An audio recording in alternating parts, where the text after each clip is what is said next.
وكتابة وحتى قراءة. نعم، هذا أنا قد ألاحظها في الفور. وهذا هناك شيء آخر الذي يحدث في زمن كورونا هذا. قال الباحث: في زمن كورونا المصيبة أن الشباب بات يفخر باستخدام اللغات الأخرى وخصوصا الإنجليزية والعربية الخليط. هذا كما يحدث. كما نعرف الآن الشباب العرب هم يفخرون باستخدام اللغة الإنجليزية والعربية. عربية هذا يعني اختلاط بين اللغة العربية والإنجليزية وأحيانا باللغة الفرنسية، وهم يكتبون ليست باللغة العربية، ليست بكتابة اللغة العربية، ولكن بكتابة اللاتينية. مثلا هناك رمز خاص لعين وهناك رمز خاص لهمزة وهكذا وهكذا. فطبعا هذا بعد من الخسارة التي تحدثت بسبب الكورونا هذا. فأنتقل إلى البحث.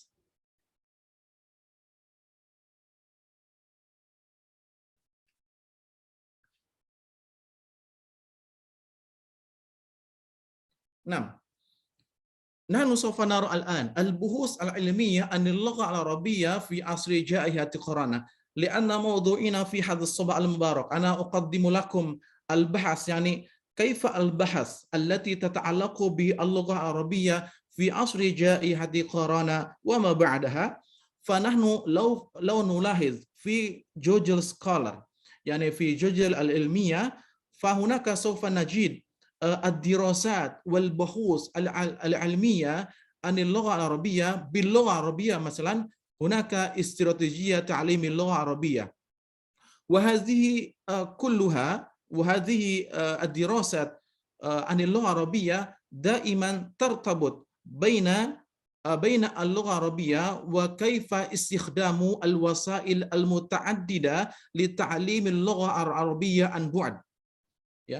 فنحن نعرف يعني في عصر كورونا هؤلاء الطلاب أو التلاميذ لا يأتون إلى الجامعات ولا يأتون إلى المدارس ولا يأتون إلى المساجد وهكذا وهكذا.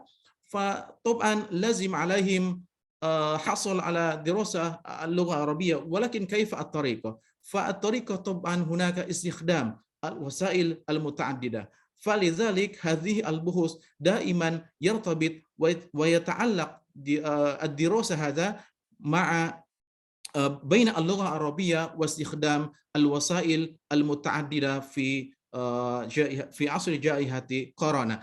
هذه البحوث باللغة العربية، الموضوعات كلها تكتب باللغة العربية. فكيف لو البحث باللغة الإنجليزية؟ وهذا أيضا يحدث كما سوف نرى للأسف هذا باللغة الإندونيسية. فهناك مثلا نرى ونلاحظ هناك موضوع مثلا problematika dan solusi pembelajaran bahasa Arab daring siswa SMP ETI Insan Tama Bogor, ya. Summa studi pemanfaatan aplikasi TikTok sebagai alternatif media pembelajaran bahasa Arab pada masa pandemi COVID-19. Wa hunaka aidan azun minkum mafhum, ya, problematika dan solusi pembelajaran daring bahasa Arab via WhatsApp, ya. Wa hunaka aidan maudhu kelebihan dan kekurangan pembelajaran luring dan daring dalam pencapaian kompetensi dasar kurikulum bahasa Arab di Madrasah Ibtidaiyah 2 wa hakaza. Wa hadhihi kulluhu kama yahdus fi al-mawdu'at bil lugha arabiyyah. Hadhihi ad-dirasat tartabut baina ta'lim al-lughah al-arabiyyah wal wasail al-muta'addida مثل فيديو مثل تيك توك واتساب وهكذا لتعليم اللغة العربية. فنرى أيضا مثلا في الموضوعات في المقالات التي تكتب باللغة الإنجليزية، فنحن نرى هناك مثلا Arabic Learning for Elementary School during COVID-19 Emergency Indonesia. وهناك موضوع آخر Arabic as Foreign Language Learning in Pandemic COVID-19 as perceived by students and teachers. هناك أيضا موضوع e-learning an implementation for Arabic learning during COVID-19 pandemic. هناك أيضا online based learning teaching of Arabic translation in the era of COVID-19 pandemic. restriction. Ya, هذا أيضا يحدث. الموضوعات والبحوث دائما يتعلق كيف طريقة التعليم اللغة العربية في عصر جائحة كورونا. Ya, الآن نحن سوف نرى ونلاحظ كيف البحوث العلمية عن اللغة العربية في عصر جائحة كورونا، خصوصا أنا أخذ نموذجا في قسم اللغة العربية وأدبها بجامعة أحمد دهلان، كيف هم يهتمون هذه دراستهم عن لغة عربية في عصر جائحة كورونا. فمثلا هناك البحوث التي كتبها Elvira Ayu Mustika، هي كتبت رسالة تحت الموضوع problematika pembelajaran bahasa Arab online pada masa pandemi COVID-19, studi kasus di Madrasah Tsanawiyah Muallimat Muhammadiyah Yogyakarta. والورقة الثانية أو البحث الثاني التي كتبتها Akhsani Solihati Yasri, kesulitan pembelajaran nahwu dengan blended learning di era new normal, studi pada mahasiswa program studi Bahasa dan Sastra Arab Fakultas Agama Islam Universitas Ahmad Dahlan Yogyakarta. وهناك أيضا البحث التي يقدمها الطالبة Vicky Widiana Putri, efektivitas media pembelajaran pada masa pandemi dalam penguasaan kosakata bahasa Arab pada siswa kelas 5 SD Muhammadiyah Bogor, Pelayan Gunung Kidul. هذا بوغور في جوجا ليس بوغور في جبل الغربية. ثم أدريان سوريادا تشنجا، يعني هذا البحث يختلف مع البحوث السابقة. هو كتب رسالة عن analisis teknik penerjemahan istilah COVID-19 pada laman berita Indonesia Al-Yaum. وهناك باقي البحوث مثلا التي ألفها الطالب مالك الفنجة، هو كتب موضوعا عن efektivitas media pembelajaran audiovisual terhadap hasil bahasa Arab kelas 7 SMP Muhammadiyah 9 Yogyakarta. وأيضا هناك الموضوع الآخر strategi pembelajaran bahasa Arab pada masa pandemi COVID-19 di SMA Muhammadiyah Yogyakarta التي كتبها الطالبة إندريانتي الغنا حبيبة. ثم أخيرا البحث الأخير، الأخير بمعنى سوف ماذا نقول لا توجد ولا تجد البحث عن اللغة العربية التي ترتبط مع أو ماذا نقول أو تبحث بين اللغة العربية وجائحة كورونا، لأننا قد انتهى من عصر هذا، فسوف ننتقل إلى موضوع آخر. فهذا هو البحث الأخير تحت الموضوع penggunaan blended learning pada pembelajaran bahasa Arab studi siswa Man Sukoharjo di masa pandemi COVID-19. هذه المقالة ليس المقالة وهذا البحث كتبها فاطمة الزهراء.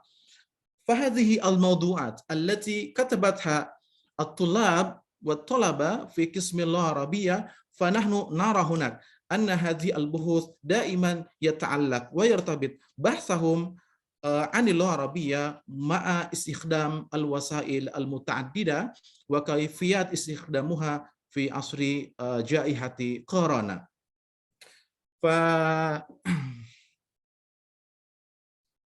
هل بقي وقت يا رئيس الجلسة؟ نعم يا دكتور بقي.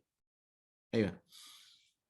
الآن لو أنا نلاحظ دراسات حول اللغة العربية في عصر كوفيد-19 فنجد الملخص مثلا المقالات تتحدث مشكلات تدريس اللغة العربية بشكل عام، النظرية والتطبيق في عصر جائحة كورونا، ثم الاستخدام البديل أو تكنولوجيا alternatif أو وسائل الاتصال في تعلم اللغة العربية في جائحة في عصر جائحة كورونا، ثم فعالية أو effectiveness of the use of technology and also multimedia in teaching Arabic language. وأيضا قدرة الطلاب على فهم المواد العربية بالطرق الإلكترونية أو المختلطة. ya, yani how the children perceive and understand the teaching أو الموضوع يا في الفصول بالطريقة باستخدام الإلكترونية. وهناك أيضا يعني نقطة آخرة بالنسبة لي ملاحظتي أن دراسة حول اللغة العربية في عصر كوفيد 19 مثلا هناك المشكلة أو صعوبة لدى المعلمين أو المحاضرين في تنفيذ التدريس بسبب بعض من المشاكل، مثلا هناك الإنترنت الضعيف، وأيضا هناك بعض منهم المشكلات في استخدام الآلة المتعددة، يا مثل بعض منهم دائما ماذا نقول ليس لديهم قدرة قوية عن استخدام مثلا جوجل ميتينج وزوم هكذا وهكذا، وهذا دائما ما زال يحدث في عالمنا هذا خاصة في إندونيسيا. وهذه ملاحظتي أنا وملاحظتي أنا بالنسبة لي ماذا نقول البحوث العلمية عن اللغة العربية في عصر جائحة كورونا، وأنا ماذا نقول قد قرأت هذه الملاحظة. فأخيرا أنا سوف أنظر هل هناك بحث آخر بالنسبة لي دراسة عن اللغة العربية في نظر آخر. فأنا أجد مثلا هناك بعض الأعمال العلمية المهمة، جانب من العمل يتعلق بالتعليم. هناك مثلا العمل عن المعجم، يعني معجم مصطلحات كوفيد 19.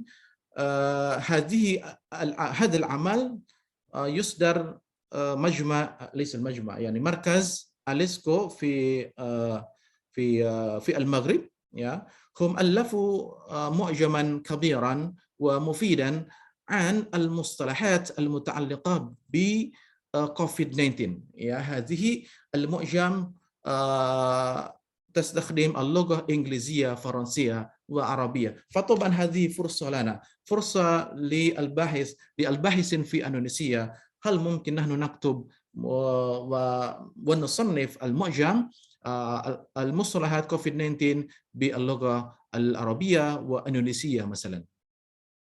وهناك طبعا نظر آخر بالنسبة لي كوفيد 19. هل مثلا هناك سؤال مهم جدا، هل تؤثر كورونا إلى الأعمال الأدبية؟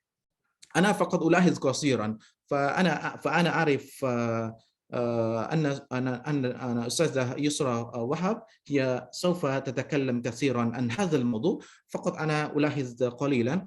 هناك مثلا سؤال كورونا هل تحدث تغييرا في الرواية العربية؟ فهؤلاء الأدباء يتساءلون عن هذه القضايا. وهناك أيضا سؤال فيروس كورونا كيف تجسدت الأوبئة رواية وأعمال الأدبية؟ يعني هل ممكن هناك تأثير مهم، أو هل ممكن هذه الفيروسات تؤثر على الأعمال الأدبية مثل في الرواية العربية أو مثلا في الشعر وهكذا وهكذا. أنا فقط ألاحظ قليلا، فالملاحظة القصيرة إن شاء الله سوف يكون من أستاذة يسرى وهب. أظن هذا مني، فأنا أشكر شكرا جزيلا لجميع المشاركين والمشاركات. والآن أعود يعني إلى رئيس الجلسة. شكرا جزيلا. طيب، نشكر شكرا جزيلا لفضيلة الدكتور يويو على حسن إلقاء المحاضرة القيمة.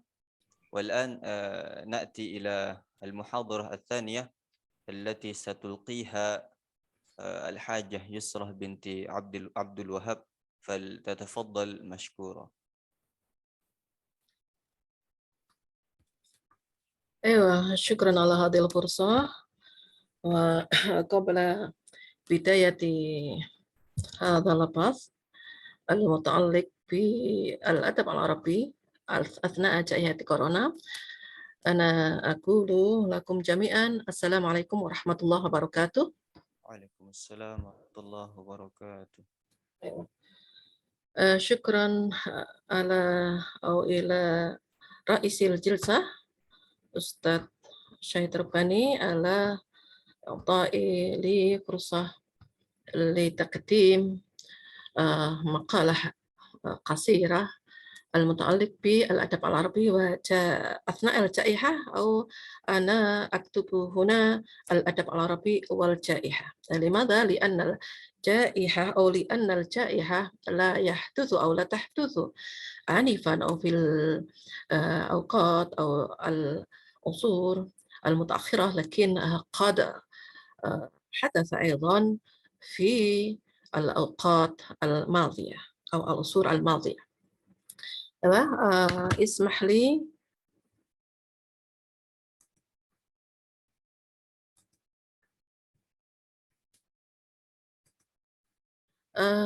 يا أستاذ شهيد، أيوة يا لو سمحت نعم طيب نعم تفضل. إذا لتقديم PPT على الشاشة. نعم تفضلي يا أستاذ. أيوة، شكرا.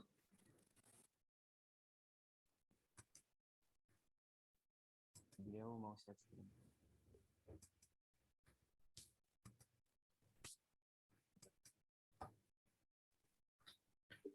أيوة، هل قد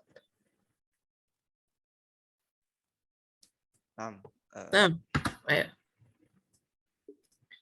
شكرا. أولا قبل أن نتكلم عن الأدب العربي والجائحة، فنرى أن هناك العلاقة بين الأدب والمجتمع، وكذلك طبعا الأدب العربي. وقبل أن نتكلم عن الأدب فنتحدث أولا عن أن الأدب هو نتائج من مجموعة اللغة، وكما عرفنا أن اللغة هو أصوات أو ألفاظ يعبر بها كل قوم عن مقاصدهم أو عن أغراضهم. والأدب هي الأحداث، والأدب هي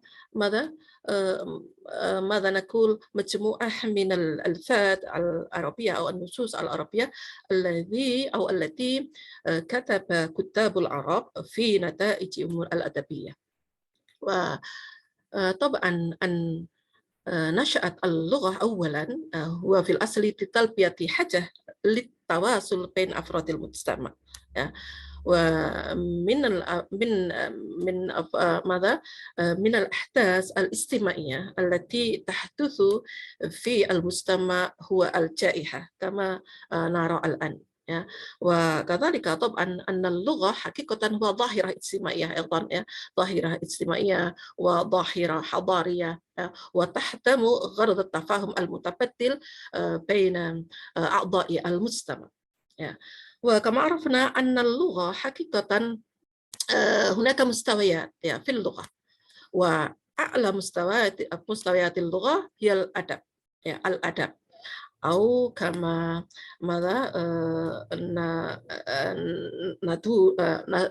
ندرس هنا هو الأدب العربي. وقد أيضا أن اللغة هو مستويات أو ظاهرة اجتماعية في كل الآداب في العالم أيضا. وأن الأدب هناك ينقسم إلى قسمين من حيث نتائج الأدبي، وهو الشعر والنثر. طبعا فسيكون الأدب العربي ينتج كتابه النثر والشعر أثناء الجائحة أيضا. وكما عرفنا في نظرة المتعلقة بنظرية الأدب العربي مثلا، أن الأدب هو العنصر الذي يعيد رسم صورة المجتمع. الأدب هو العنصر الذي يعيد رسم صورة المجتمع، ومن صور المجتمع الذي يحدث في العصور المتأخرة هي جائحة، خاصة جائحة كورونا. وكانت جائحة كورونا طبعا من الأحداث المهمة التي تحدث على مجتمع في العالم جميعا. ليس هناك بلد أو مجتمع لا يصيب جائحة كورونا. وألقت جائحة كورونا بظلالها على الإبداع الأدبي طبعا، كذلك بالنسبة إلى الأدب العربي. أيوة. وبالتالي أن هناك علاقة أيضا بين الأدب ووباء كورونا، وخاصة وباء كورونا الحادث في منذ سنة 2019 حتى أظن حتى الآن، ولو كان قد ينقص أو قد نقص ما أصاب جائحة كورونا على العالم، على المجتمع في العالم. وكما عرفنا أن الأدب هو العنصر الذي يعيد رسم صورة المجتمع وحدته، كذلك هناك أن الوباء هو في أحد الجوانب تأثير كثير على الحياة الاجتماعية في المجتمع، كما نرى في في حولنا أو في بيئتنا في إندونيسيا وكذلك في العالم جميعا، أن الوباء كورونا، خاصة وباء كورونا هذا له تأثير كبير على الحياة الاجتماعية، أي حياة، وكذلك الحياة في الأدب العربي أو الأدب أو في النتائج الأدبية. وبالتالي طبعا يلتقي الأدب كذلك مع الوباء. لماذا؟ لأن في كليهما أشكال التأثير المتبادل مع المجتمع. الأدب يتعلق بالمجتمع، وكذلك الوباء يؤثر أو يتعلق بالمجتمع أيضا أو مع المجتمع أيضا، وكلاهما ينبعان من المجتمع. الأدب ينبع من المجتمع، أي من الكاتب أو الأديب الذي هو يعيش في المجتمع، وكذلك أن الوباء ينبع من المجتمع. كلاهما يؤثران، والأدب يخرج من رحم المجتمع أيضا متأثر في ذلك بما فيه من فرح وحزن وألم أو أي شعور كما نرى تلك الشعور في الأيام المتأخرة أو أظن حتى الآن من الممكن. أيوة. وكما نرى أيضا أن الأديب أو الكاتب أو الشاعر يخاطب القارئ ويعيش تجربة يستشعرها القارئ. الأديب يخاطب القارئ أي لو كتب الأديب أو لا كتب الشاعر كأنه يخاطب علينا ماذا يعيشه أو ماذا يشعره بالنسبة إلى التجربة الشعرية أو التجربة أو النثرية الذي ماذا أصاب الأديب أو الكاتب أو الشاعر. وإذا كان يخاطب القارئ بمشاعرها عبر الأبيات أو عبر النصوص النثرية أو الشعرية من طرف، فالأحداث أيضا أو الأحداث الاجتماعية مثل وباء الكورونا في المجتمع كذلك يخاطب المجتمع أو يخاطب الناس من طرف آخر. إذن يمثل الوباء خاصة وباء كورونا هذا السياق الثقافي أو سياق الحضاري الذي أحاط بالمجتمع، ونحن كالمجتمع أو كأعضاء المجتمع، وكذلك نحن كدارسي اللغة العربية وأدبية أيضا، ونحن كالقراء الذين يقرؤون النتاج الأدبي أو النتائج الأدبية، لابد علينا أن نفهم السياق الثقافي ضرورة.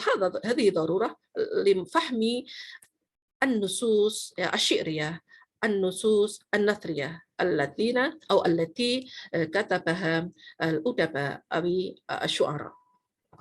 وبالتالي أن هناك أيضا علاقة بين الأدب والأحداث الاجتماعية. كما عرفنا هناك نظرية الذي يقال بنظرية اجتماعية الأدب المتعلقة بعلم الاجتماع وعلم الأدب، نظرية الأدب، نظرية اجتماعية الأدب. وطبعا أن الأدب يتأثر ويؤثر على الأحداث الاجتماعية ويتعلق على الأحداث الاجتماعية.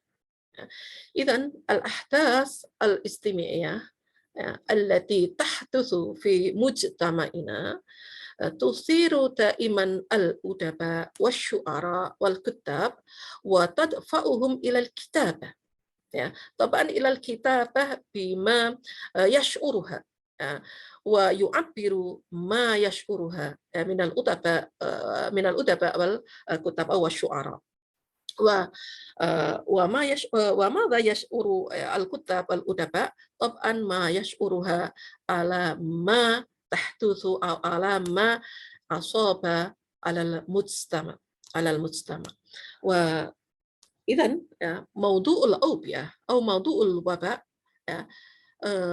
ماذا كان يسبح من أحد الموضوعات التي أثارت حفيظة الكتاب أو الشعراء أو الأدباء للتعبير عنها في أعمالهم المختلفة أو في أعمالهم الأدبية. كما عرفنا أن قديما منذ ماذا في العصر الجاهلي مثلا في الشعر العربي وكذلك في النثر العربي هناك موضوعات كثيرة أو موضوعات متنوعة بالنسبة إلى الإنتاجات الأدبية إما الشعري أو النثري، منها الغزل وكذلك المدح، الفحر والموضوعات الأخرى. والآن أو عندما أصابت الجائحة على المجتمع، طبعا الأوبئة أو الوباء كان موضوعا أو كان يسبح موضوعا جديدا، موضوعا ماذا آخر. لكن موضوع الأوبئة أثناء الجائحة أو أثناء جائحة كورونا في العصور المتأخرة كان جديدا، فهناك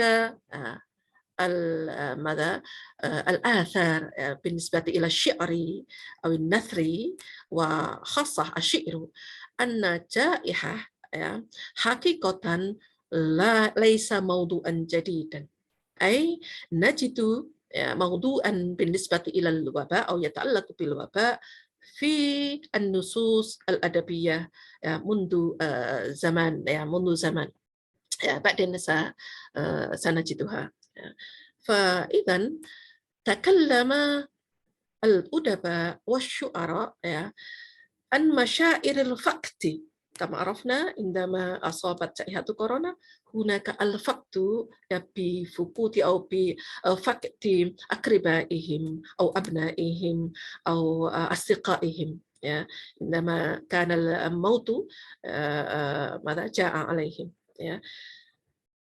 هم أو الأدباء أو الشعراء يشعرون بمشاعر الفقد، فكتب عن فقد إما من الممكن ليس فقد نفوسهم لكن فقد الناس الذين يفقدون أقرباءهم.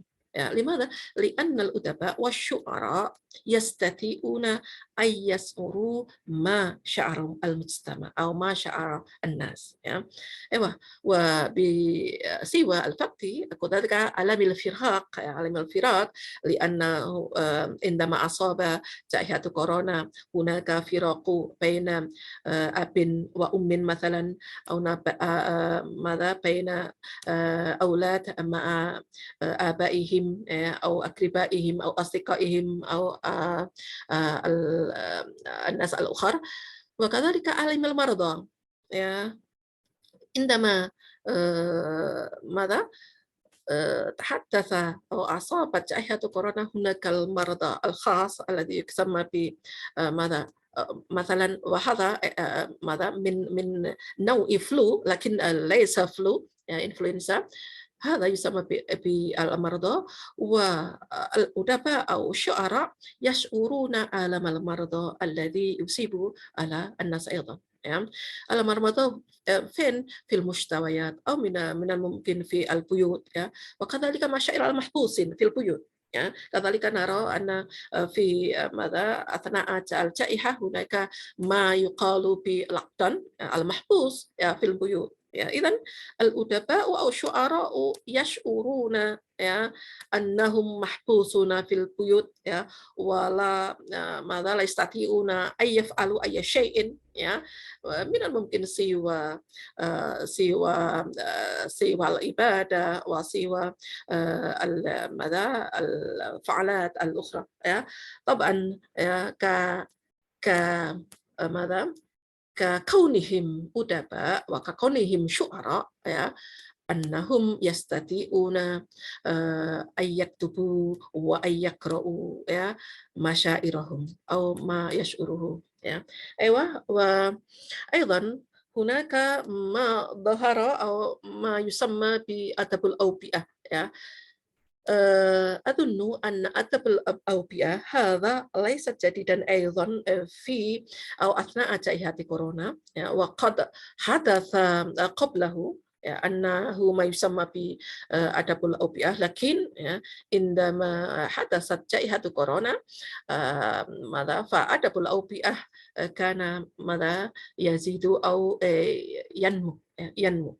وبالنسبة إلى أدب الأوبئة هناك ماذا كما قلت آنفا أن هناك موضوع أو مواضيع إنسانية أو موضوعات كثيرة التي لدى الأدباء والشعراء في تعبير إنتاجاتهم الأدبية.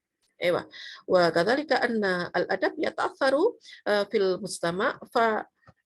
إذن نحن نستطيع أن نقول أن الأدب الصادق هو مرآة المجتمع. إذن الأديب الصادق يستطيع أن يعبر شعورهم الصادق أيضا. وأن ماذا الأدب الصادق مرآة المجتمع. كذلك طبعا الأدباء أو الشعراء يعبرون شعورهم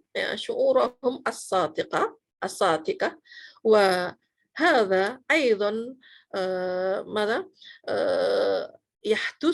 يحدث أثناء جائحة كورونا وكذلك بعد هذه الجائحة.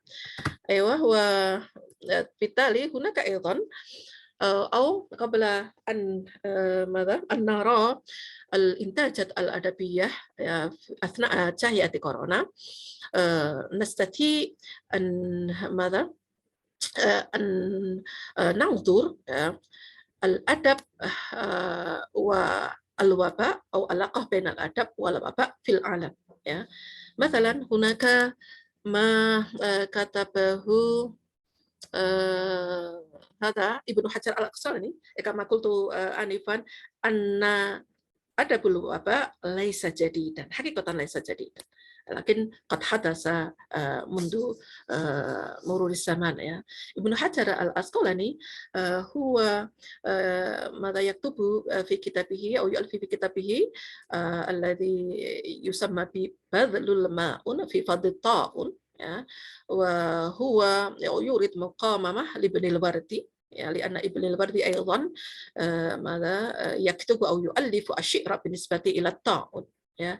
وهذا الطاعون يحدث في أو عام 749 هجرية أو الموافق ب 1349 ميلادية. إذن في القرن الرابع عشر حدث الطاعون أو الوباء الطاعون. وابن حجر العسقلاني وكذلك ابن الوردي ماذا يكتب أو يؤلف النتاج الأدبي الذي يتعلق بالوباء. كذلك هناك أيضا مثال للأدب الأوبئة هذا في العالم مثلا الذي ماذا يؤلف دانيال ديفو هذا في لندن وأيضا في حوالي القرن السابع عشر يكتب أيضا أو يؤلف أيضا الأدب يتعلق أو موضوعه عن الوباء. هناك أيضا ماذا رواية أوديب ملكا لليوناني كذلك أيضا ماذا يؤلف عن الجائحة الذي انتشر في البلاد. والأخير حقيقة هناك النتائج الأدبية الكثيرة لكن نعطي هنا مثالا فقط المنزل الكئيب. كذلك أيضا تدور ماذا أحداثها حول مرض الجدرى لكاتبها تشارلز. أيوة. وبالتالي كيف بالنسبة إلى الوباء في العصر الحديث في العصر الحديث.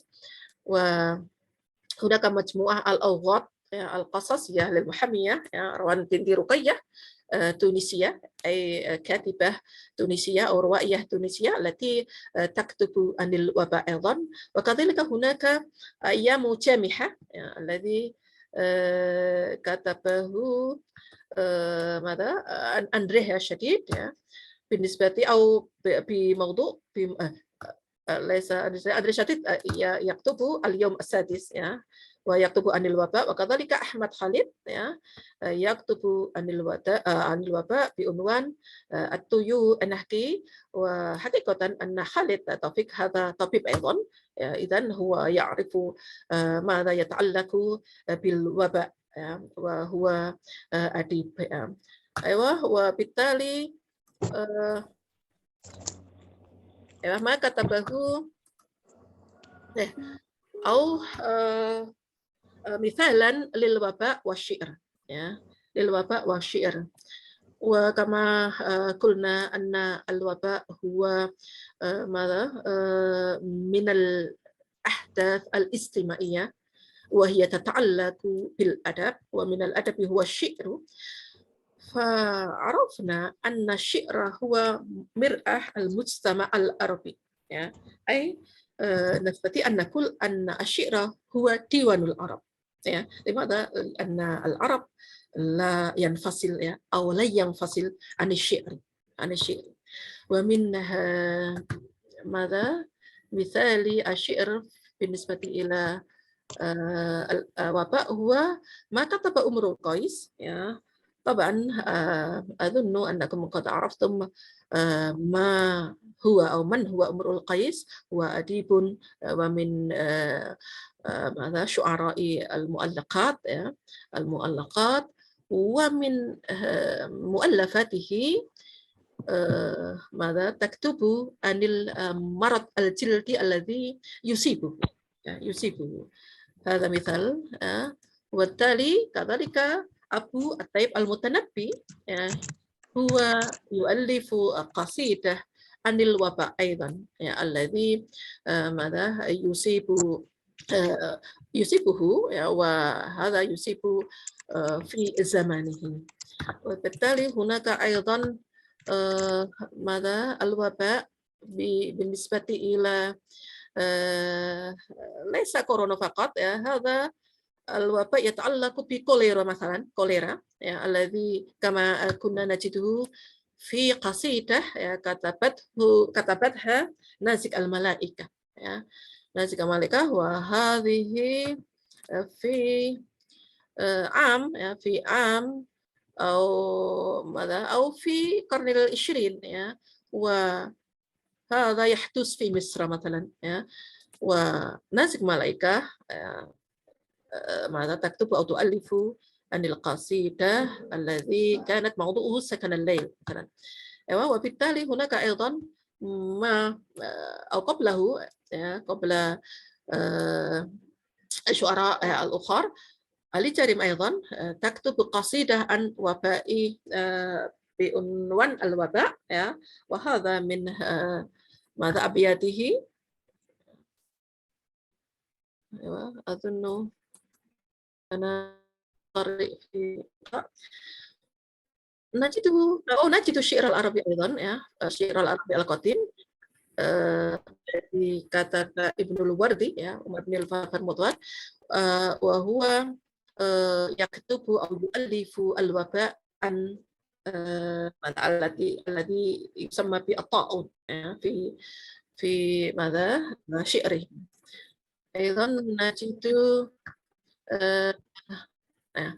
والآن مباشرة إلى كورونا في التجربة الشعرية نجد هناك قصيدة خالد جميل ماذا التي كانت موضوع المؤلقة القرونية المؤلقة القرونية أي الكورونا لأن كورونا هذا اللفظ جديد كما يشير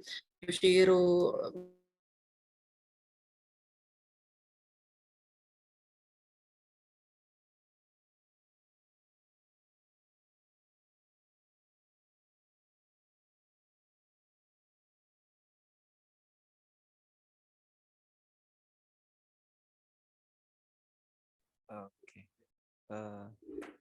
في مشكلة ممكن لها مشكلة للحاجة يسرى. طيب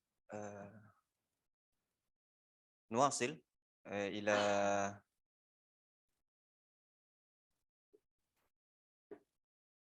أي ننتظر أولا إلى المحاضرة الثانية.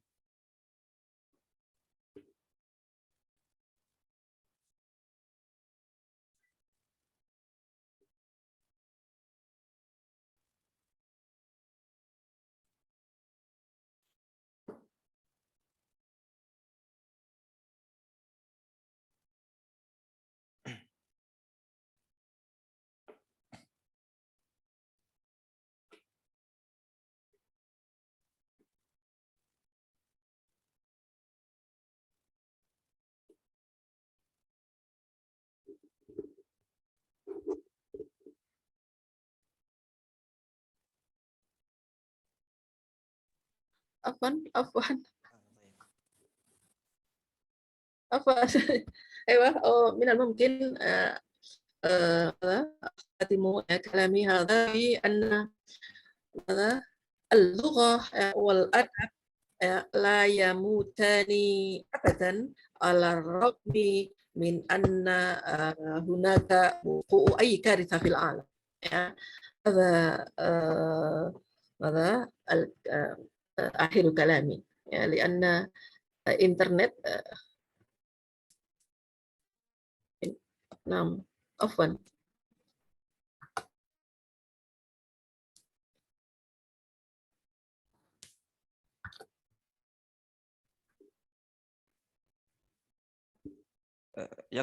يكفي يا يكفي نعم حقيقة هناك ماذا شيء آخر لكن أظن أن نختتم هذا بالسلام عليكم ورحمة الله وبركاته. عفوا. وعليكم السلام ورحمة الله وبركاته. نشكر جزيل الشكر للمحاضرة الثانية الحاجة يسرى على حسن إلقاء المحاضرة النافعة. ثم نواصل إلى المحاضرة الثالثة التي ستلقيها الدكتورة الحاجة ريكا أستاري SSMA، فلتتفضل مشكورة. شكرا على هذه الفرصة. بسم الله الرحمن الرحيم. Assalamualaikum warahmatullahi wabarakatuh. Waalaikumsalam warahmatullahi.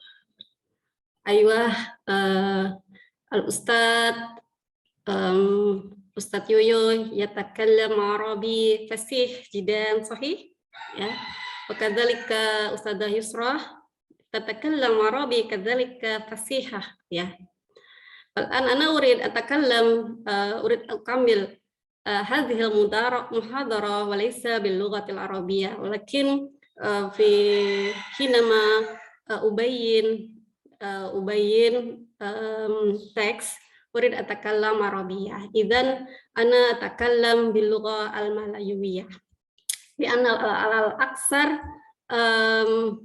minat tulab kathir minhum min malayuwiyin sahih. Baik, para mahasiswa yang saya cintai, jadi pada siang hari ini saya akan menyampaikan topik tentang Arab netizens resistance speech to polygamy in the hashtag ta'adud zaujat khitab muqawamah ya. Khitab muqawamah mustakhdimil internet al-Arab fil hashtag ta'adud zaujat. Jadi bagaimana sih bahasa tuturan resistensi dari warganet Arab gitu ya, warganet Arab di hashtagnya ta'adud zaujat. Begitu. Kenapa saya mengambil topik ini ya? Mengapa pada masa pandemi itu memang interaksi manusia itu dengan yang namanya internet itu lebih intens ya, lebih intens dengan internet sehingga apa?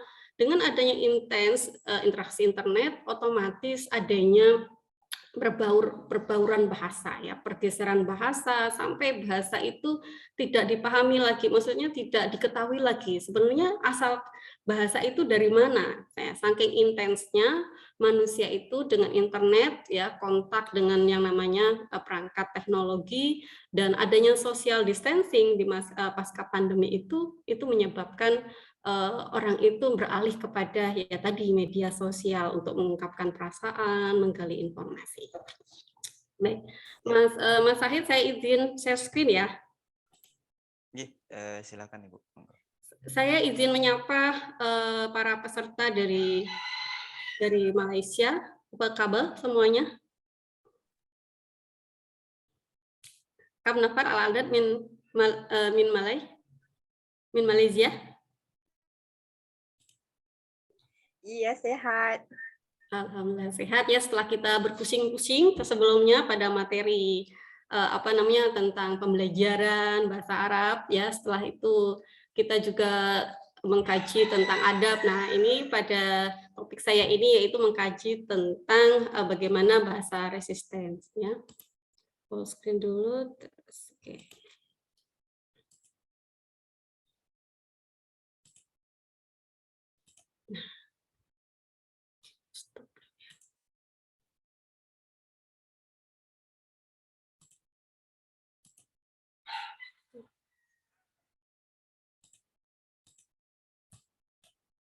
Pak bisa dilihat di layar? Loading. Belum bisa ya? Masih loading. Saya stop share dulu.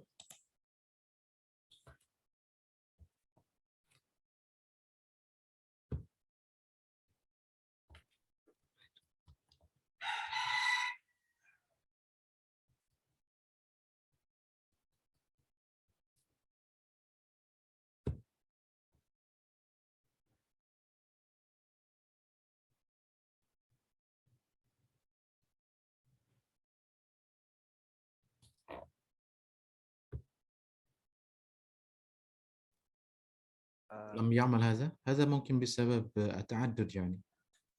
Atau mungkin diulang share screen Ibu. Oh, diulang ya. Oke, sebentar.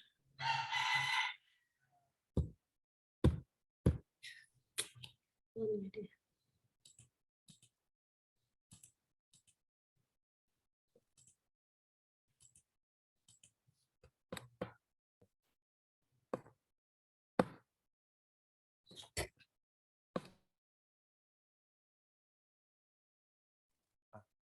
Kamera keluar. Oke.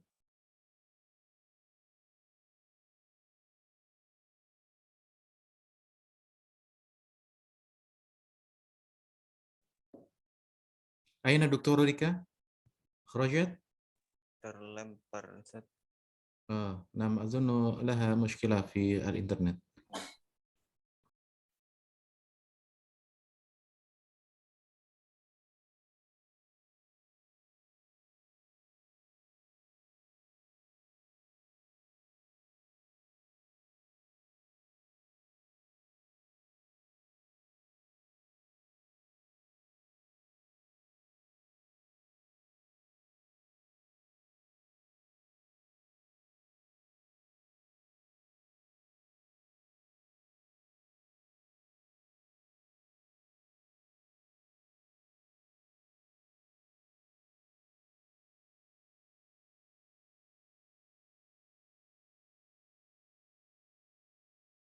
Mau ngomong bentar.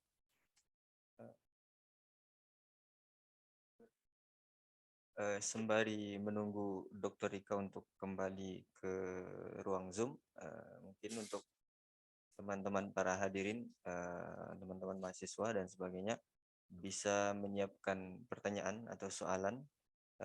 Untuk pertanyaan bisa disampaikan nanti setelah sesi penyampaian materi dari para narasumber, bisa disampaikan secara langsung melalui dengan on mic, atau bisa juga ditulis sekarang di kolom chat.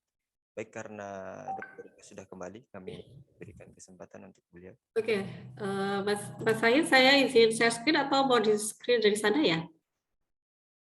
Boleh, Ibu? Oh gitu. Ibu, kalau mau dicoba sekali lagi. Ya, saya coba sekali lagi. Apa sudah tampak di layar? Sudah. Sudah ya? Sudah? Tamam. Oke, baik. Saya lanjutkan lagi. Jadi pada topik pagi ini, saya akan mengkaji tentang khitab muqawamah mustakhdimil internet al-Arab fil hashtag ta'adud zaujat. Kemudian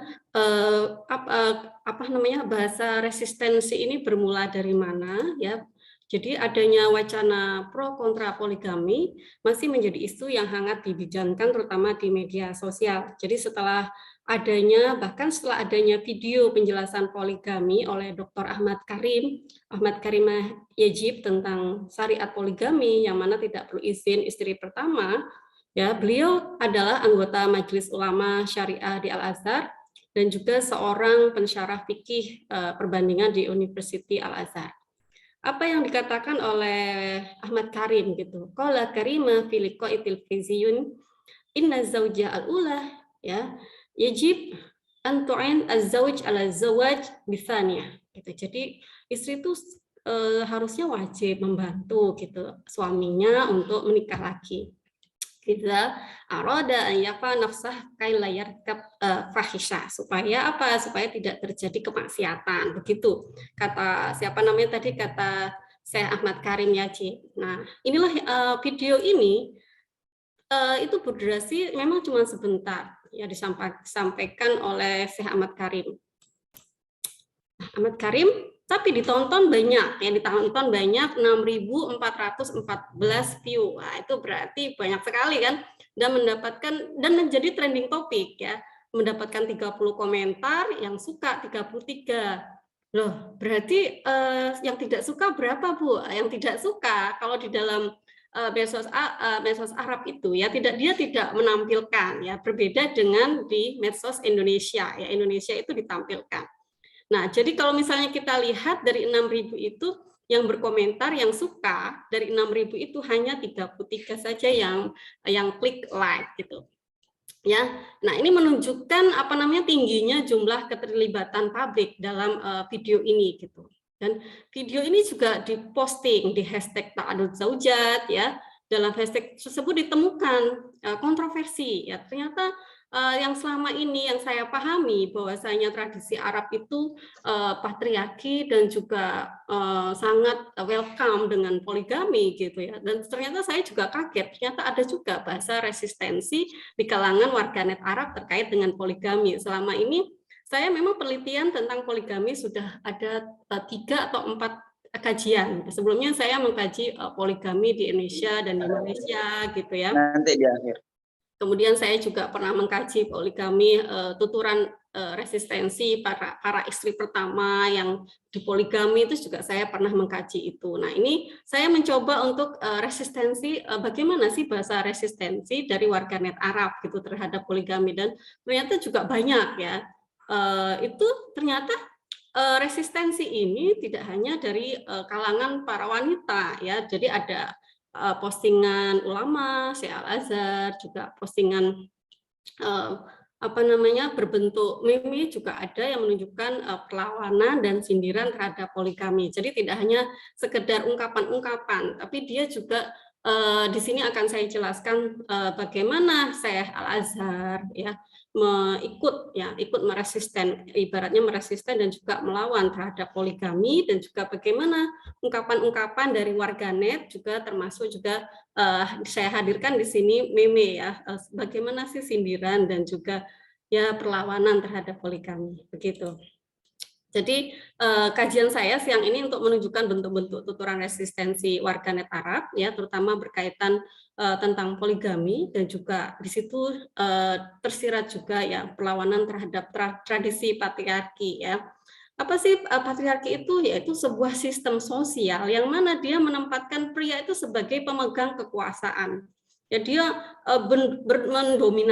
mendominasi dalam peran kepemimpinan politik, ya otoritas moral, hak sosial, bahkan sampai dengan penguasaan properti. Ya, jadi kita bisa melihat misalnya dalam pembagian warisan, dalam misalnya ya kedudukan di parlemen ya gitu ya. Pada saat saya kemarin itu ke Mekah itu saya melihat di mana para pedagang ya nggak seperti pedagang pada umumnya di Jogja atau di tradisi Melayu ya, tradisi orang-orang Asia gitu ya, di mana pedagang itu bisa juga dilakukan oleh perempuan gitu ya, dilakukan oleh perempuan, ada transaksi jual beli, apalagi kalau yang dijual itu emas ya. Emas itu kalau di Arab itu yang menjual itu bukan wanita cantik ya, bukan perempuan, tapi yang menjual itu ya pakai gamis ya, pakai jubah, terus juga bapak-bapak ya. Itu mau pilih yang mana? Jadinya kan saya agak takut itu, Pak, mau beli Bu, oh nggak jadi, saya nggak jadi. Karena apa ya tadi? Karena yang menjual itu ya tadi pakai gamis, berjenggot gitu ya, pakai jubah gitu. Nah, jadi di kalangan Arab itu jadi memang laki-laki itu menjadi peran ya, berperan sekali. Ya, dia berdagang di toko, dia juga menjadi imam di masjid, dia juga sebagai pemimpin, otoritas moral, hak sosial, bahkan sampai dengan penguasaan harta benda ya. Nah, jadi di sini studi pustakanya yang pertama yang ingin saya ulas yaitu tuturan resistensi. Apa sih tuturan resistensi itu? Ya, apa sih tuturan resistensi itu? Resistensi adalah salah satu perlawanan ya, bentuk perlawanan yang dilakukan oleh sekelompok orang karena adanya penindasan dan juga mereka merasa ketidakadilan. Ya, nah perlawanan ini sifatnya ada yang tertutup, ada juga yang terbuka ya. Ada yang tertutup dan juga ada terbuka. Kalau terbuka sifatnya seperti apa? Contohnya adanya demonstrasi besar-besaran, dia terstruktur ya. Misalnya kita lihat, oh itu ada demo apa? Kenaikan BBM. Nah, itu adalah perlawanan ya. Perlawanan terbuka. Nah, ada juga yang sifatnya tertutup. Tertutup itu contohnya apa ya? Contohnya ya sembunyi-sembunyi, dilakukan oleh individu, tidak terorganisir, dan juga hasilnya tidak bersifat revolusioner. Nah, termasuk dia juga bisa juga melakukan perlawanan itu dengan menggosip. Ya, menggosip, ya, pokoknya sembunyi-sembunyi dilakukan oleh individu. Tapi di dalam konteks Islam sebenarnya perlawanan itu juga misalnya di dalam Islam itu jihad. Nah, jihad itu sebenarnya bagian dari perlawanan. Perlawanan terhadap apa ya? Perlawanan terhadap hawa nafsu ya. Perlawanan terhadap hawa nafsu, perlawanan terhadap kemaksiatan, perlawanan kita terhadap setan itu merupakan salah satu resistensi ya, bentuk-bentuk resistensi juga ya. Nah, kemudian syariat poligami ya. Nah, syariat poligami itu sebenarnya sudah ada sebelum Islam ya. Jadi bukan Islam yang membawa tradisi poligami itu ya. Jadi poligami berasal dari bahasa Yunani ya, poli dan gami. Ya, kalau poli itu berarti apa? Berarti dia multi, banyak ya. Sedangkan gami itu perkawinan. Jadi perkawinan yang mana satu orang laki-laki dia bisa mengawini perempuan. Nah, dalam Islam itu dibatasi menjadi 4, ya, menjadi 4. Nah, kemudian yang saya ulas yaitu untuk studi pustaka tentang hashtag di media sosial.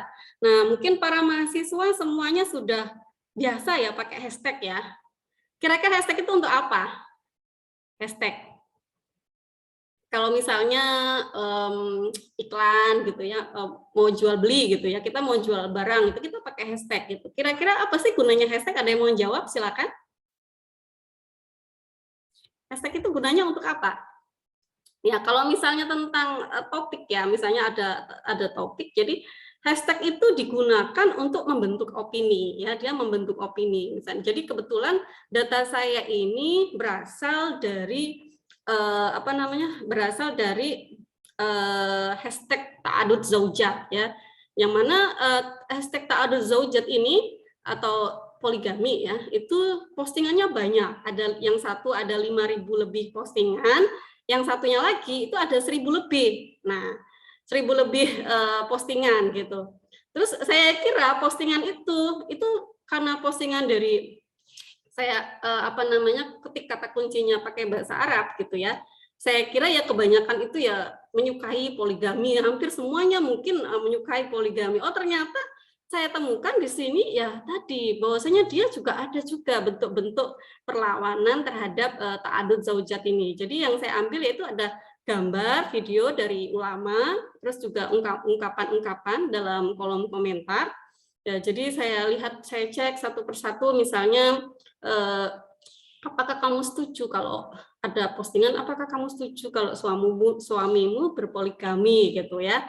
Nah, nanti saya cek di situ kolom komentarnya gitu. Nah, saya ambil datanya gitu ya. Terus juga ada meme yang berbentuk sindiran terhadap poligami yang menunjukkan perlawanan terhadap poligami. Jadi poligami itu tidak hanya perlawanan terhadap poligami itu tidak hanya dilakukan oleh orang Indonesia ya. Jadi kalau dalam tradisi kami itu poligami itu aib ya. Mungkin sahabat kita yang dari Malaysia berbeda ya, sedikit berbeda dengan orang Indonesia. Jadi kalau dari Malaysia bilang poligami itu ya itu haknya lelaki, tak apa gitu ya. Nah, pada waktu itu data yang saya ambil tahun 2017 ya, sempat saya ke Kuala Lumpur untuk mengambil data itu dan saya wawancarai, ya itu tak apa, itu haknya lelaki gitu kan. Nah, tapi kalau bagi orang Indonesia ya poligami itu tetap saja menjadi suatu hal yang aib gitu ya, sesuatu hal yang menyakitkan. Nah, di dalam warganet Arab itu juga saya temukan bahasa-bahasa resistensi itu. Nah, coba kita lihat di sini ya.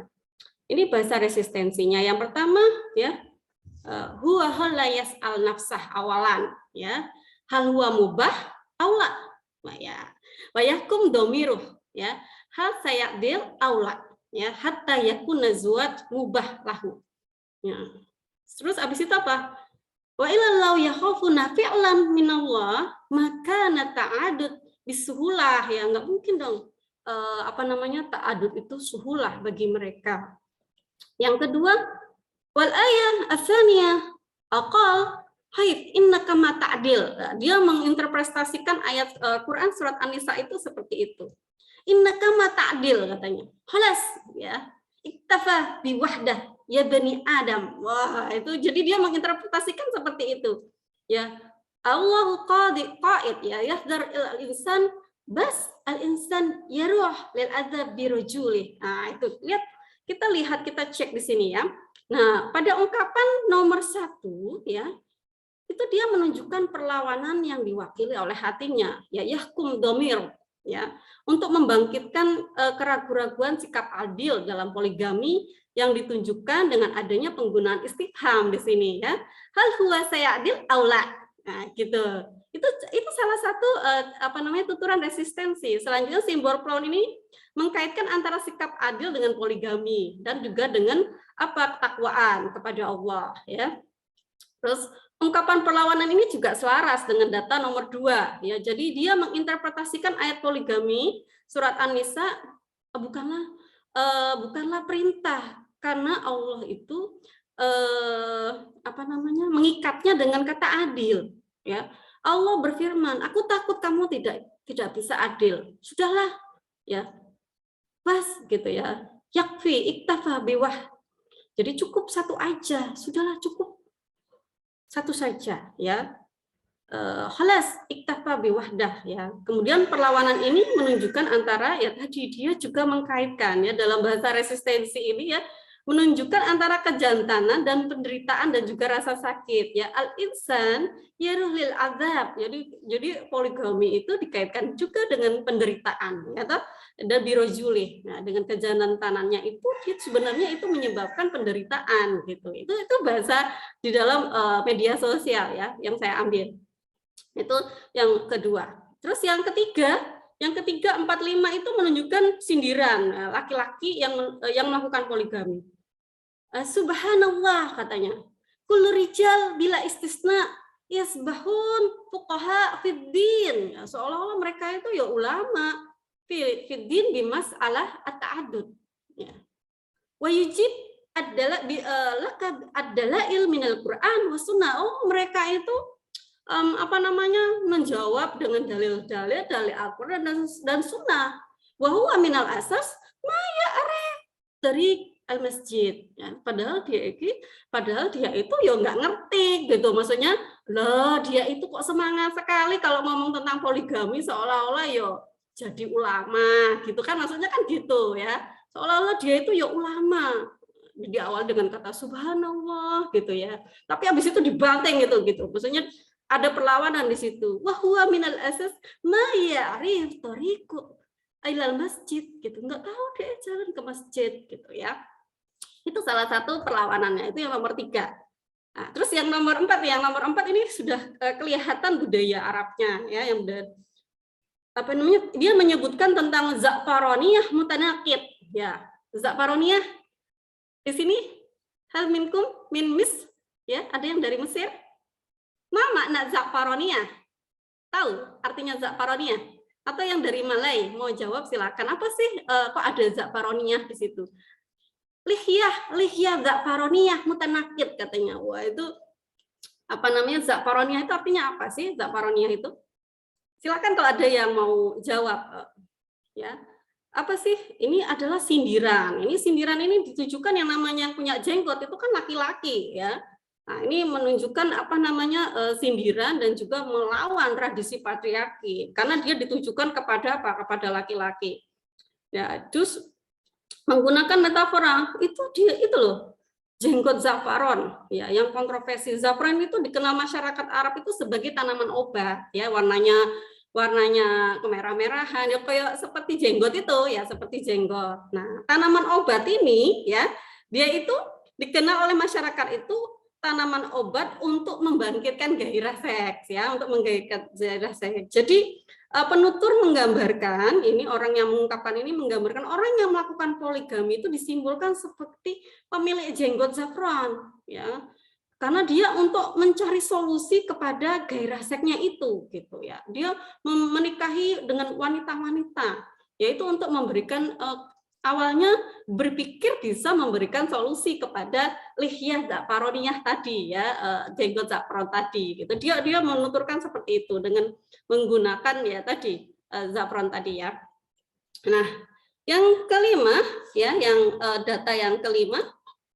Nah, ini sudah menunjukkan kadzib. Nah, ini sudah kalau dalam tradisi Arab mungkin itu sudah mulai kasar ya. Pendusta ya, kadzib rijal ya, dia ainuhu illa biturab ya, laitabas ya, dia itu memenuhi matanya dengan apa? Memenuhi matanya dengan kotoran ya, debu, kotoran dengan debu. Ya, terus habis itu dia bilang, kalau kami di poligami, pokoknya dia itu yang nggak bisa, tidak bisa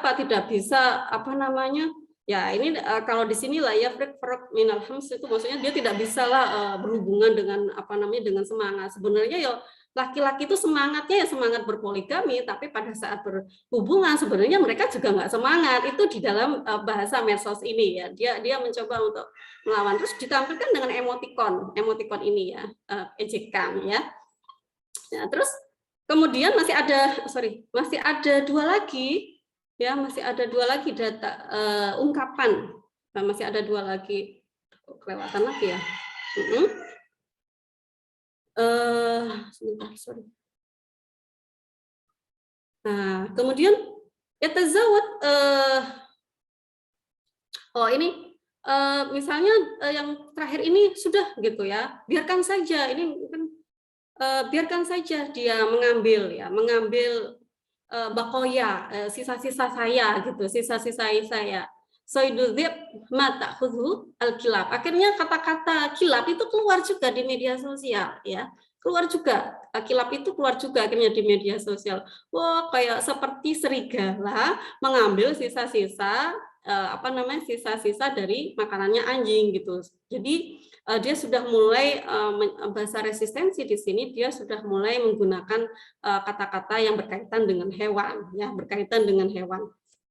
Nah, kemudian postingan ulama, ya, ini setelah adanya Karimah menyatakan tentang poligami yang menunjukkan pro terhadap poligami, nah mulailah ada postingan-postingan ulama, ya, ini terutama ya tidak hanya ulama wanita, ya, ulama dari Darul Ifta juga dia menunjukkan resisten. Nah, di sini dia pakainya bahasa Pasi, ya, bahasa Pusa, Aminah Nasir, ya, Raddan ala Ahmad Karimah, ya, zaujatun Nabi, gitu dia bilang, sallallahu alaihi wasallam, yas'uruna bid-darair, ya, wa wajadna fihi masaqqah kabira.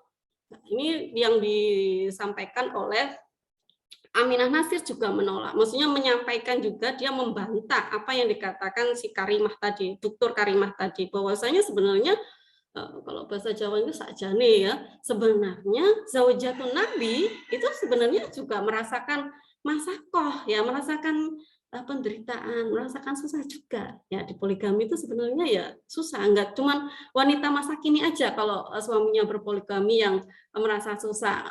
Dari zaman Rasulullah itu juga sama, merasakan yang namanya wanita itu juga menderita, gitu ya. Itu yang dia bilang Aminah Nasir.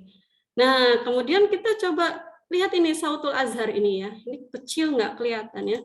Saya bacakan aja dari sini.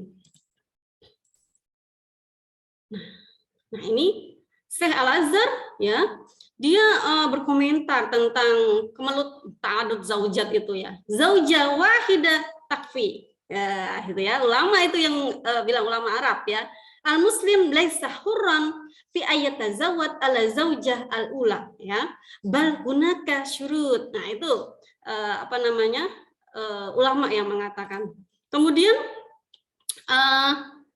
Kemudian disebutkan juga, ini ada postingan. Postingan ini saya dapat di hashtag ta'adud zaujat, ya. Setelah zaujah wahidat takfi at-ta'adud yusabbib zulman lil mar'ah. Ini poligami itu menyebabkan kezaliman. Tidak hanya lil mar'ah walil abna fi katsirin minal ahyan. Kebanyakan itu udah pada rekoso. Bahasa Jawanya gitu maksudnya, ya. Banyak yang menderita, ya. Al-muslim laisa huron fi ayat az-zawat, ini sudah saya tadi, ya, sudah, ya. Terus kemudian nah ini jadi al-asal ada muta'adud, ya. Tapi wa'in wajada ini maka disyaratkan adalah adil, ya. Jadi sebenarnya ta'adud itu disyaratkannya dengan syarat adil. Maka kalau misalnya nggak ada keadilan di situ, hukumnya bisa jadi menjadi haram, begitu kata para ulama di situ, ya. Oke, saya lanjut lagi. Nah, ini kemudian ada meme, ya, meme. Ini gambar-gambar yang menunjukkan resistensi poligami. Yang pertama, nah ini kita perhatikan, ini ada suami punya istrinya ada 4 di belakangnya, ya. Istrinya juga terbagi menjadi dua kubu. Nah, terus suami ini dalam meme ini menunjukkan apa? Menunjukkan dia itu menderita, ya. Ada yang menggigit pipinya, lehernya, ya. Ada yang menangis kencang, ada yang bermain nggak karu-karuan, tidak terkendali, gitu, ya. Terus yang meme yang kedua di sini ini. Nah, di sini ada seorang suami, dia memegang 2 istrinya, menjunjung 2 istrinya, tapi tidak sama, ya, tidak setara, gitu. Yang satu lebih tinggi, yang satunya lebih rendah ya. Yang satunya lebih tinggi dan satunya lebih rendah. Di bawahnya tertulis maudhu muhim at-ta'addud zaujat baina zulmi wal adli ya. Ini lihat ini apa nih? Nih poligami nih antara keadilan dan juga kezaliman. Nah, gitu ya. Terus habis itu yang di bawahnya nih, di sini ditulis di bawahnya barang siapa katanya yang datang memiliki istri yang lebih dari satu ya, datang pada hari terus dia tidak bisa berbuat adil ya, baik dari segi jiwanya, hatinya dia nggak bisa berbuat adil, wa malihi dan termasuk juga harta benda, waktunya, maka dia datang di hari kiamat dengan cara apa? Maghlul ya, dengan cara ya terbelenggu dan dia akan masuk neraka. Ya, di sini dia ditulisin juga. Ini salah satu bentuk perlawanan terhadap poligami yang ditulis ya, yang diposting di Ta'addud Zaujat.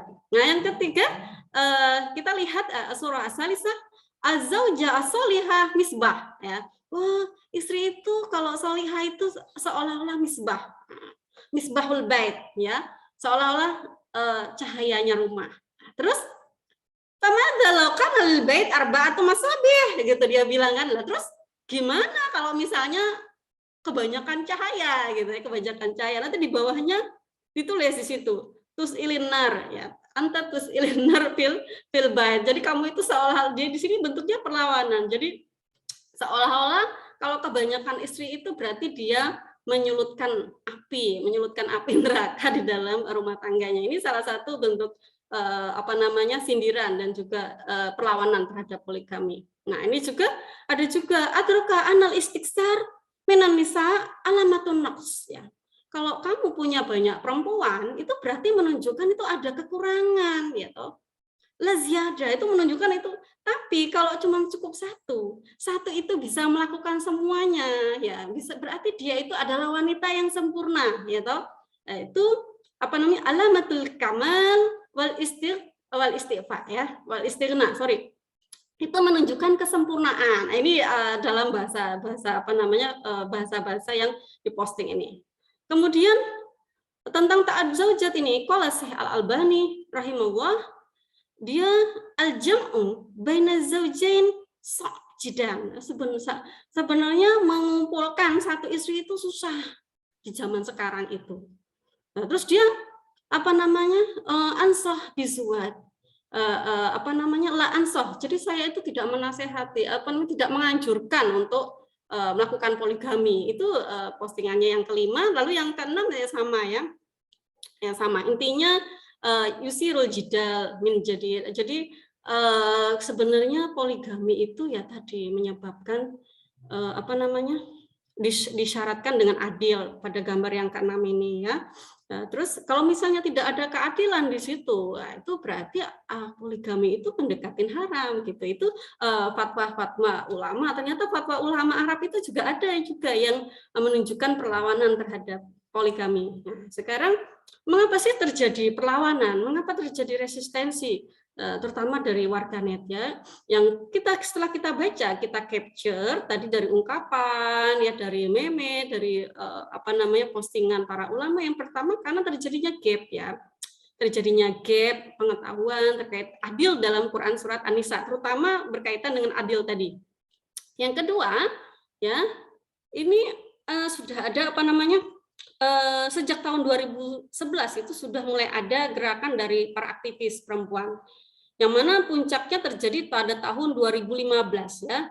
Sudah kemudian sampai dengan tahun 2018 perempuan Saudi itu melakukan kegiatan kampanye yang untuk menuntut pemenuhan hak-hak sipil ya. Terus juga sudah bisa berpartisipasi politik, juga penghapusan larangan perempuan mengemudi tahun 2017. Jadi sudah mulai adanya ya tadi gerakan emansipasi ya, gerakan perempuan ya, perempuan Arab Saudi.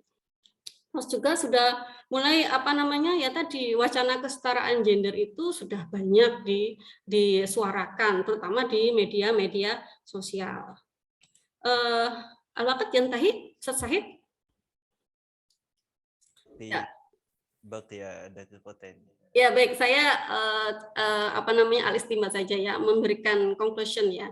Jadi adanya pandemi COVID-19 itu telah menyebabkan interaksi manusia dengan perangkat teknologi itu semakin intens ya, adanya social distancing yang menyebabkan publik itu beralih ya, beralih untuk intens di media sosial. Kita dikurung ya, kita apa namanya di apa namanya karantina ya, karantina, stay di rumah masing-masing.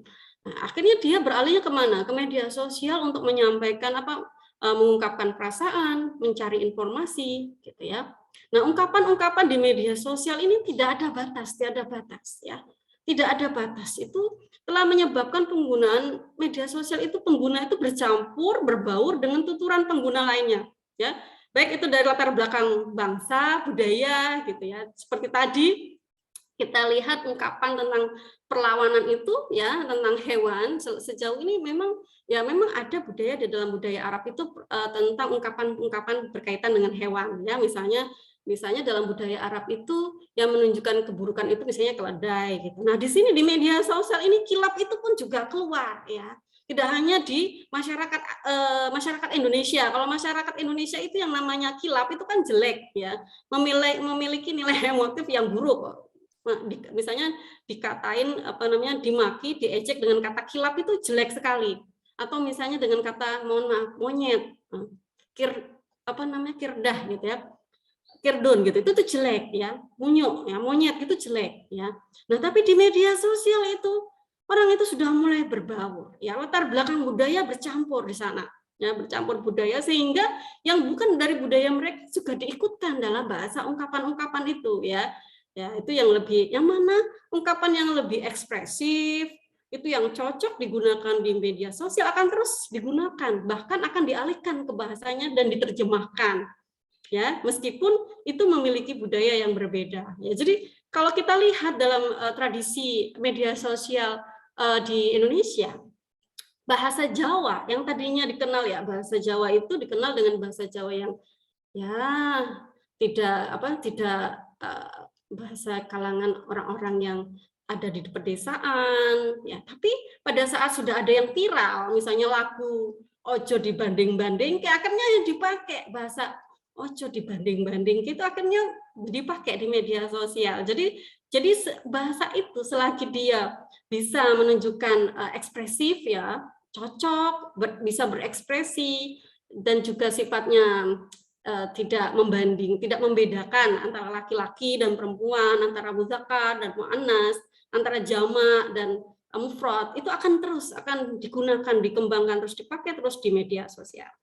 Oke, ini sebelum saya akhiri ya kajian dari saya ingin menyampaikan pantun ya. Pergi berhaji ke kota Mekah ya, mengharap ampunan dari ridho ilahi. Nah, jika adik menuntut ilmu ke Jogja, maka singgahlah ke FAI. Nah, terus yang kedua, sungguh khusyuk sholat di Masjid Nabawi. Ya, jangan lupa membawa sajadah. Jika ingin berilmu tentang Arabi, maka BSA lah pilihannya. Nah, gitu ya, Ustaz Said. Oke, saya akhiri presentasi saya, kajian saya. Mohon maaf kalau misalnya ada yang tidak paham dengan bahasa saya, bisa langsung chat ya, atau langsung email boleh. Terima kasih. Akhirul kalam. Assalamualaikum warahmatullahi wabarakatuh. Waalaikumsalam warahmatullahi wabarakatuh.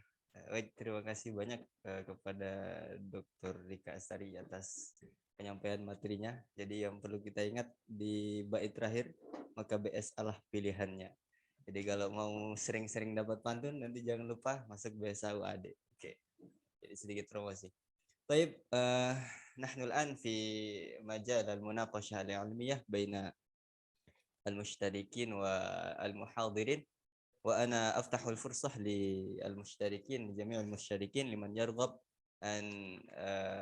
يرغب في إلقاء السؤال. تفضل. Kami harap untuk para hadirin yang ingin mengajukan, yang ingin bertanya agar menyampaikan bisa disampaikan langsung atau disampaikan melalui kolom chat. Silakan.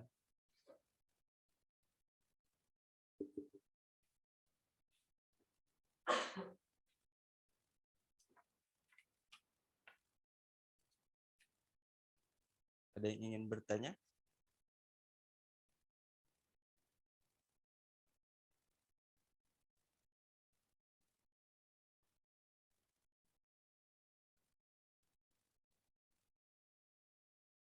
تفضل من يريد أن يسأل.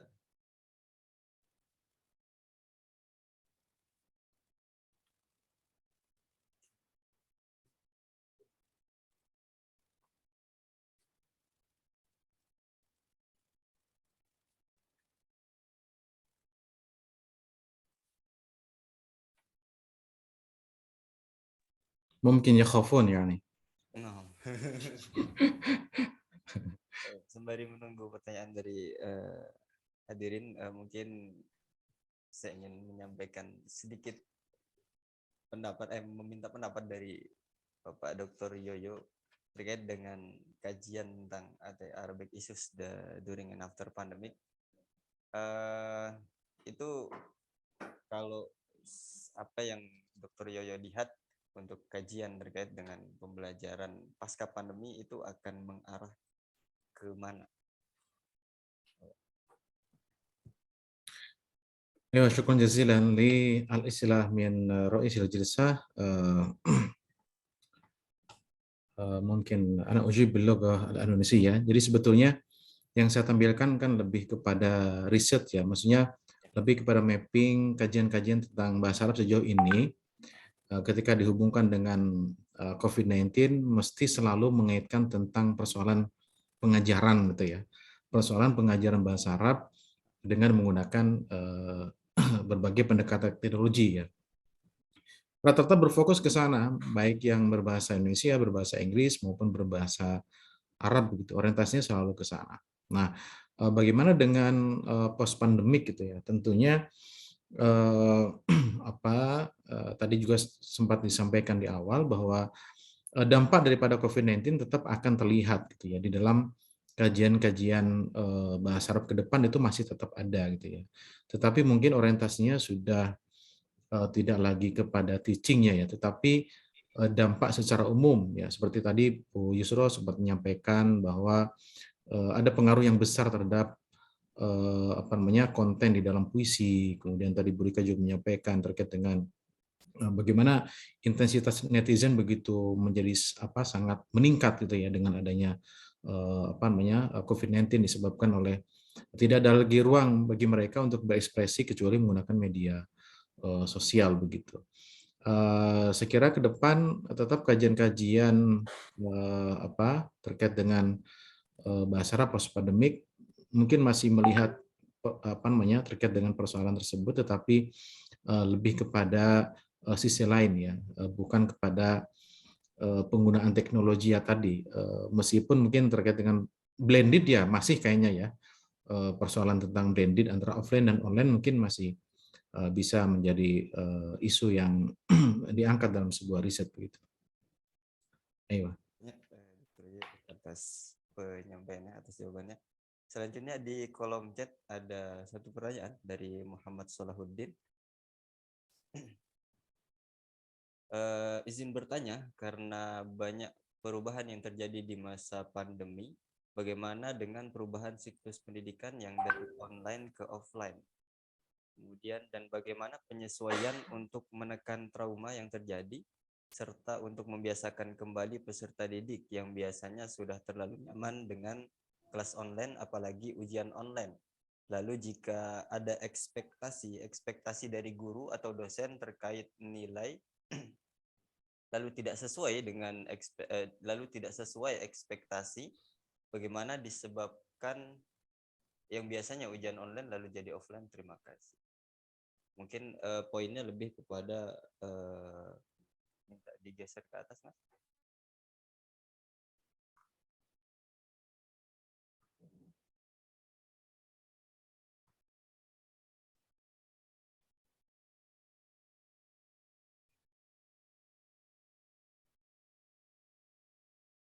Ya, mute, Mas Syahid, mute. Oke. Jadi mungkin poinnya di perubahan dari online ke offline-nya itu, Pak. Ya, karena pertanyaan dengan bahasa Indonesia ya, saya jawab. Ini nampaknya banyak ke saya pertanyaan ini, tapi mungkin bisa juga disampaikan oleh apa namanya Bu Rika dan juga Bu Yusra terkait dengan ini butuh pembiasaan. Tentu ini adalah masa transisi gitu ya. Tidak mudah tentunya orang bergerak daripada online dan juga offline. Tetapi sebetulnya logika ini juga bisa kita balikan juga kan, saat online kan mereka bertanya juga kapan offline gitu ya. Masa setelah offline kemudian bertanya, aduh ternyata offline berat, kan mestinya tidak seperti itu ya. Kan dulu banyak bertanya ketika pembelajaran online, kapan nih kita offline gitu ya, sudah rindu. Nah, sekarang sudah momen ke sana, mestinya itu menjadi pembiasaan, meskipun tentu ini perlu perhatian apa namanya bersama ya, disebabkan oleh ya butuhnya keseriusan di kelas, karena tentu asesmen daripada dosen akan lebih ketat lagi ketika itu dilaksanakan secara offline. Karena kan ketahuan kalau dulu mungkin tidak bisa satu persatu disisir gitu ya, disebabkan oleh keterbatasan waktu dan juga teknologi yang digunakan. Tapi dengan offline ini tentu banyak hal yang bisa diakses oleh dosen ataupun guru ya terkait dengan siswa. Ini tentu membutuhkan pembiasaan saya kira. Nanti kalau sudah betul-betul fully offline akan kembali normal, ya justru kita akan lebih maksimal ya, khususnya untuk materi-materi Arab yang dibutuhkan betul-betul interaksinya ya, seperti mata kuliah hiwar, mata kuliah insya, kemudian yang teoritis aplikatif, ilmu kamus dan sebagainya. Itu kan butuh intensitas dan interaksi yang tinggi antara student dengan lecturer-nya gitu. Oke, saya kira itu. Oke, baik, terima kasih Pak Yoyo atas jawabannya. Selanjutnya Mas Gandhi Muhammad, apakah mungkin untuk menyampaikan pertanyaan secara langsung?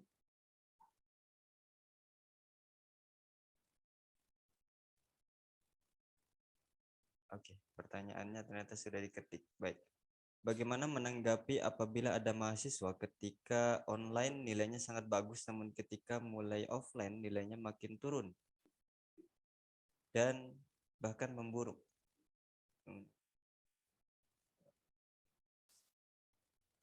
Oke, mungkin Bu Rika ingin menjawab atau Pak Yoyo? Ya, saya kira bisa Bu Rika dan Bu Yusra ini. Saya kira ini rahasia semua dosen ya. Silakan Bu Rika. Oke, terima kasih atas pertanyaan yang bagus sekali ya. Kalau tentang nilai itu mesti mahasiswa itu kadang melihat ada keraguan di wajahnya ya. Ada yang dosen itu ngasih nilainya plat Jogja AB gitu ya. Ada yang plat Solo AD A sampai D maksudnya gitu ya. Nah, itu dosen itu macam-macam. Tapi tidak juga ya.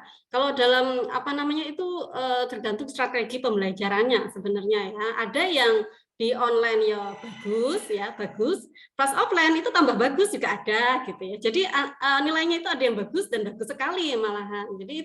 Jadi kita menyesuaikan dengan strategi pembelajarannya ya, strategi pembelajaran yang menyesuaikan dengan mata kuliah itu ya, dengan mata kuliah itu, dan kita perhatikan juga cara penilaian dosen itu berdasarkan apa ya, dia komposisi penilaiannya itu beratnya di mana. Nah, itu kita lihat ya. Oh, kehadiran cuma 10%, tapi batas ketidakhadiran itu hanya 3. Oh, sekarang itu daftar hadirnya di checklist. Sekarang sudah nggak bisa TA lagi, titip absen, misalnya gitu. Wah, karena dosen langsung menceklis ya, ditampilkan di layar, wah kayak hari kiamat aja ya, ditampilkan di layar, checklist beberapa persen, nah, gitu ya. Nah, itu kita sudah nggak bisa lagi TA, titip absen misalnya gitu. Nah, itu kan juga menjadi sesuatu, kita menganggapnya itu ya sesuatu yang simple, ya itu 10%. Kalau saya biasanya ngasih daftar hadir itu ya 10%. Bu, ini ada yang sakit. Oh, kalau sakit ya silahkan kirim ke surat ya. Kalau saya kasih surat izin, checklist ya hadir. Tapi kalau tanpa surat ya, tanpa ada surat ya mohon maaf itu tidak bisa kami checklist. Seperti itu ya. Jadi kita menyesuaikan dengan ya pembelajaran itu ya, mata kuliah itu, dan bagaimana caranya supaya kita mendapatkan tujuan dari mata kuliah itu. Pahami ya, kompetensi mata kuliah itu ada di mana. Mata kuliah tahfidz berarti kamu lulus dapat A itu kalau misalnya hafal kan gitu. Lah kalau mata kuliahnya kajian gitu, kajian linguistik, kajian sosiolinguistik, mohon maaf, saya bilang ke mata kuliah saya bukan mata kuliah hafalan. Nah, jadi berbeda dengan mata kuliah yang kompetensinya adalah hafalan. Ya begitu Mas Syahid. Baik Ibu, terima kasih banyak atas jawabannya. Selanjutnya di pertanyaan ketiga mungkin baik.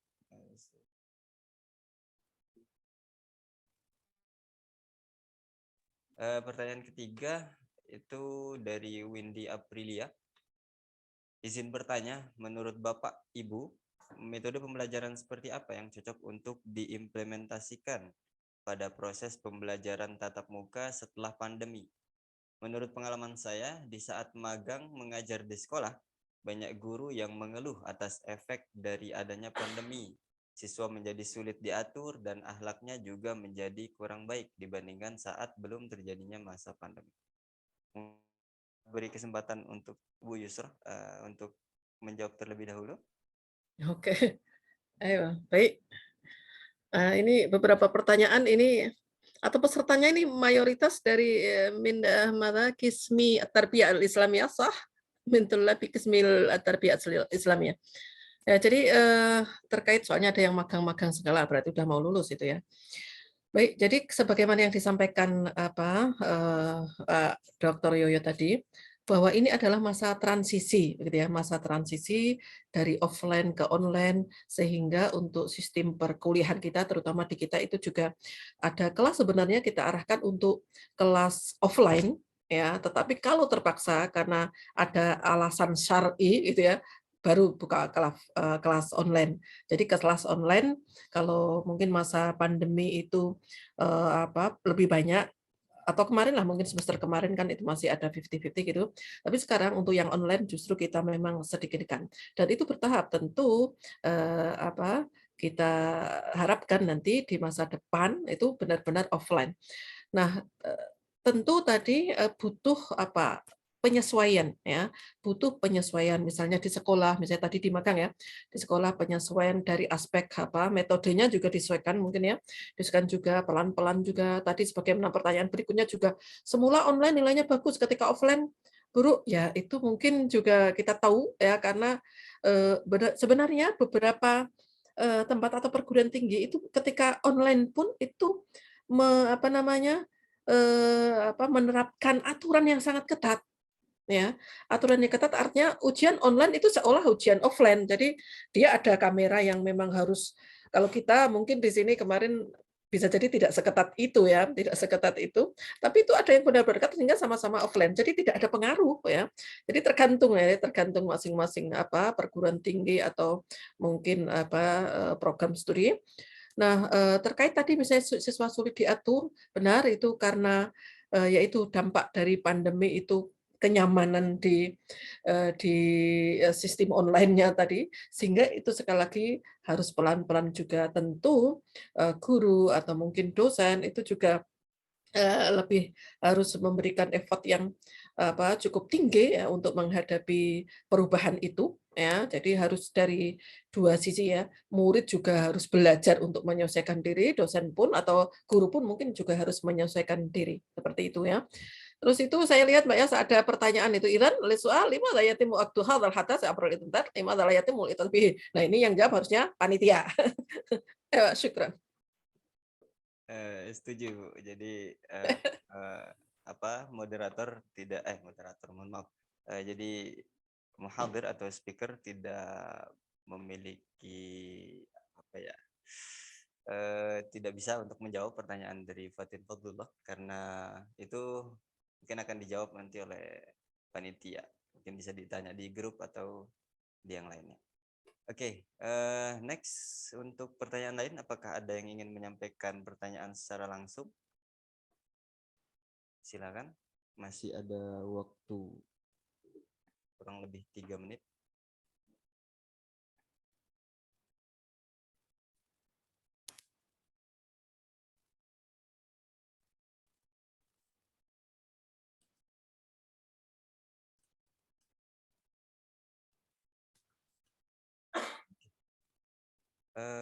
Jika tidak ada, mungkin kita bisa cukupkan ya. Baik, jadi sebelum kami menutup short course pada hari ini. Izinkan saya untuk menyampaikan beberapa catatan atau rangkuman yang bisa saya ambil dari apa yang disampaikan oleh narasumber atau speakers pada hari ini. Itu kita tahu bersama bahwasanya yang pertama berkaitan dengan Arabic issues during and after pandemic, itu ada banyak sekali kajian yang bisa kita kaji. Kalau di kemarin waktu during pandemi atau saat pandemi itu banyak sekali kajian-kajian atau penelitian-penelitian yang berkaitan dengan bagaimana cara mengajar atau strategi, kemudian media dan seterusnya seperti yang disampaikan oleh Dr. Yoyo tadi. Kemudian yang kedua, kita tahu sendiri bahwasanya waba'ul adabul waba laisa jadidan. Jadi itu sudah pernah terjadi beberapa tahun yang lalu, ya kan, dan banyak sastrawan yang sudah menuliskan tentang hal tersebut. Dan yang terakhir berkaitan dengan bahasa resistensi. Mungkin kita punya kesempatan untuk saat ini mengkaji tentang beberapa topik yang berkaitan dengan pasca pandemi atau post pandemi, ya kan. Kalau tadi Dr. Rika sudah menyampaikan atau memberikan contoh terkait dengan ta'adduduz zaujat, maka kita bisa mencari atau mengkaji beberapa hashtag lain yang berkaitan dengan post pandemic. Okay. Finally, we are come to the last agenda. We would like to say thanks again for all the speaker. Thank you, Dr. Yoyo. Thank you, Miss Yusra and Dr. Rika Astari. Okay. And we would like to thank to all the audience for the participation. Hopefully, this course today will give benefit for us. Thank you for your attention, and let's close this course, this agenda today with hamdalah. Alhamdulillah alamin. Assalamualaikum warahmatullahi wabarakatuh. Waalaikumsalam warahmatullahi wabarakatuh. Syukran jazilan ila ra'isil jalsah wa kadzalika ila hadirin. Wa syukran.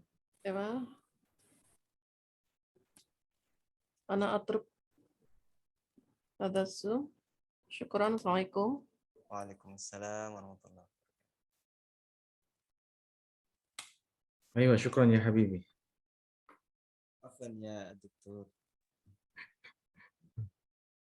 Syukran lil jami'.